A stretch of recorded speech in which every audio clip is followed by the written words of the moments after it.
내년 세계 한인 비즈니스 대회 개최지가 전북으로 최종 확정됐습니다.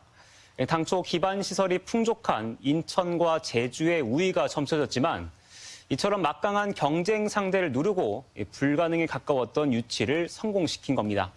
잼버리 이후 전북의 첫 국제 행사 유치로 의미가 큽니다. 박혜진 기자가 취재했습니다. 내년 세계 한인 비즈니스 대회 개최지 결정을 놓고 전북과 인천, 제주의 경쟁은 막판까지 치열했습니다. 각 지자체의 최종 PT 이후 치러진 1차 투표에서 제주가 일찍이 탈락하면서 인천과 맞붙은 결선 투표에서도 박빙의 승부가 펼쳐졌습니다.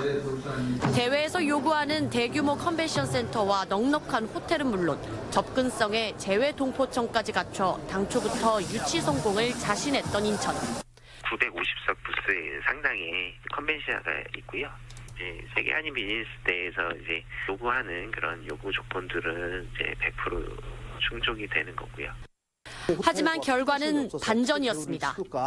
컨벤션 센터도 5성급 호텔도 없어 대회 개최 조건조차 미달이었던 전북이 과반수를 얻어 내년 대회 개최지로 확정된 겁니다. 잼버리 이후 전북의 첫 국제 행사 유치입니다. 식품과 그린 바이오 산업, 2차 전지 등 전북의 신산업을 해외 시장에 소개하는 중요한 계기가 될 것으로 확신합니다. 2차 전지 기업 등 기업들이 모여드는 새만금 산단에 대한 세계 한인 CEO들의 높은 관심과 새로운 개최 지역에 대한 기대감이 크게 기여한 것으로 전라북도는 보고 있습니다. 전라북도는 해당 대회를 통해 도내 기업들의 해외 판로를 개척하고 300억이 넘는 경제 효과를 기대하고 있다고 밝혔습니다. 하지만 성공적 대회 진행을 위해 넘어야 할 산도 많습니다.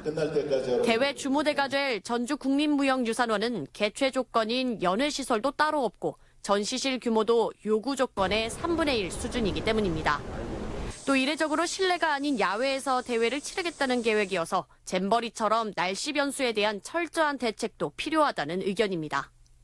새만금 잼버리 대회에 대한 감사가 진행 중에 있습니다. 반면 교사 삼아서 제대로 준비를 해야 되겠습니다. 보여주기식이 아니라. 국제 행사 실패지로 낙인이 찍혔던 전라북도로서는 내년 10월 치러질 이번 행사를 통해 이미지를 회복할 수 있는 전기를 확보한 것으로 평가되고 있습니다. MBC 뉴스 박혜진입니다. 새만금 사업법이 어제 국회 본회의를 통과하면서 투자 활성화가 기대됩니다.